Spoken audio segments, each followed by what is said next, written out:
Hi, happy Thursday. I hope you're having a great week and I miss you. I don't really know most of you. I miss you anyway. And I had to make a video for some of my tech leadership team last week and I got a little teary because I miss them so much. So anyway, I'm sorry the air conditioner's on. It's really loud out here. It's like this huge unit. I'll show you. It's the air conditioner heater. Everybody has their stuff outside.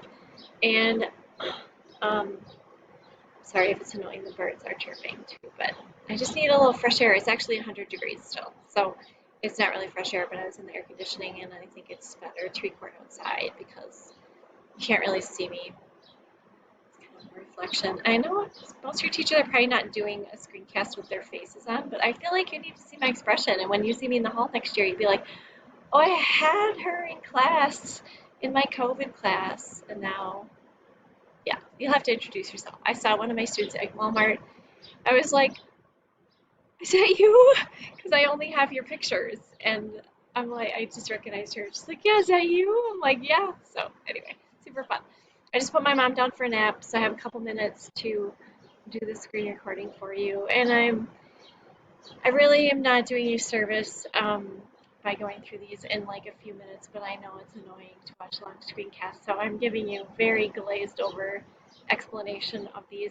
I also know my slides are not 6x6 like I expect of you. They're not very creative, and I'm not doing very creative things because I'm just getting by. So I apologize for that, and I hope you're making do and understanding. So anyway, let's continue. Yesterday we started with types of business ownership. So I'm just going to run through a few more different types of business ownership. So the first one is nonprofit, and it's just like it sounds. So a company that goes into business really not to make a profit, but the profits go back into the company to help it to grow.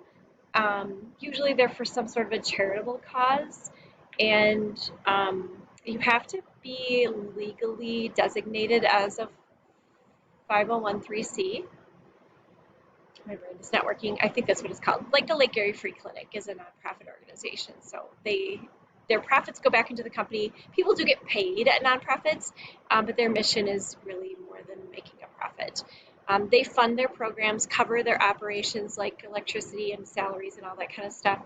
They're not taxed by the government, so that's why they have to file paperwork, and they rely on donations and grants. So I don't know if I told you this in another screencast, but the Lake Erie Free Clinic is serving more people than ever. And so if you're looking for a place to give your stimulus check, the Free Clinic is just an amazing organization and serving a ton of people in Waukesha County and more than ever.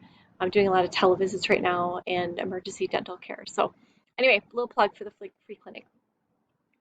Okay, so how do corporations grow? They can do a few different things. One, they can do a merger, which is when two businesses combine. Like a lot of the airlines have done mergers.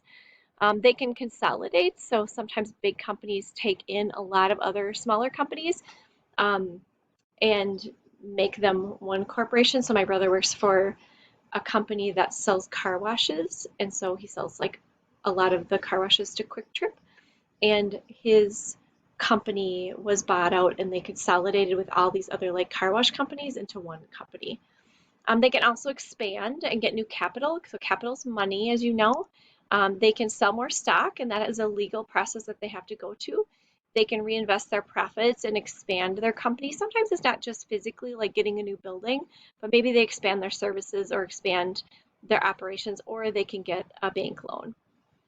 Other types of ownership that are out there, LLC and LLP. So LLC is actually what most entrepreneurs will start with if they're starting small. So instead of doing a sole proprietorship like we talked about yesterday, they might do an LLC because they don't, that type of corporation does not allow you to come after your personal assets. So they can't take away your home or your car if you go into default. So the benefits of them, they have limited liability, meaning you're not responsible for everything. Usually they have a limited life. So after a while, you either go out of business or maybe you change into a sole proprietor. Maybe you go into a partnership, like a true partnership or a corporation.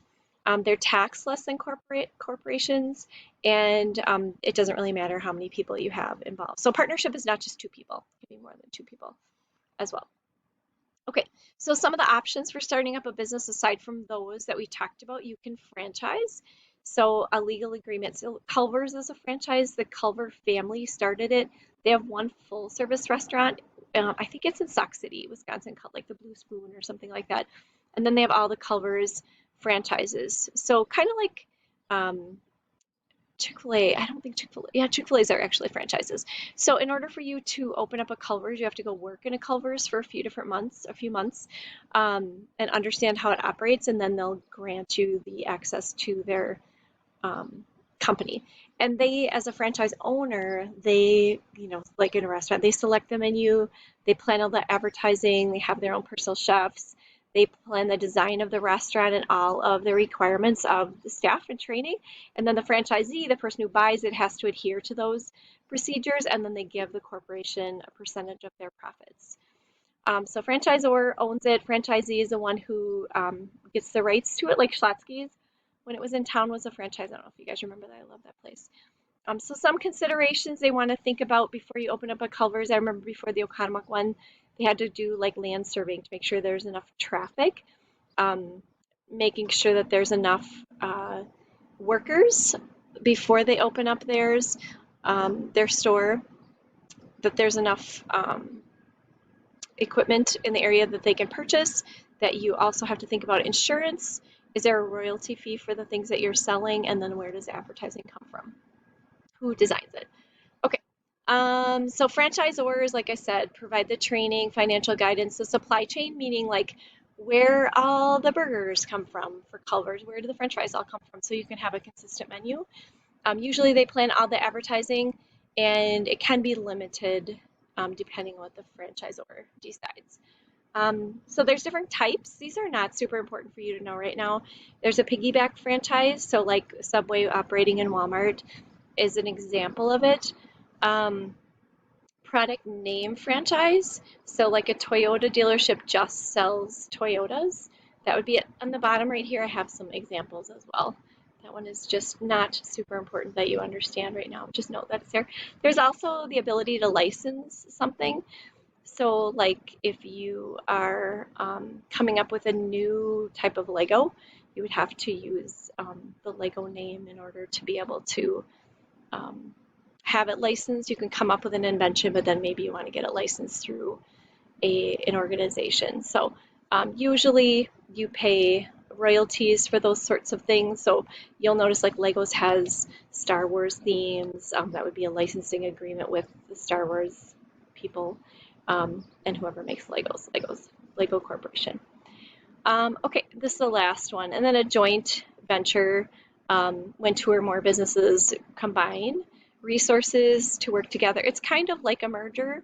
A merger is a little bit more of a takeover than a joint venture, and it usually involves a short-term relationship and maybe one project for them to be able to do. Okay, so that's the rest of types of business ownership. You're going to do a post-test today. Start working on your project. I'm excited to hear what business you have. Apologize for not having all your stuff corrected. I'm behind, but I kind of warned you last week that this would be a little challenging. So I'm really challenged, and I'm excited to go back home, but this is really a privilege to be able to take care of my mom. So I will talk to you soon. I hope you have a really amazing day. Bye.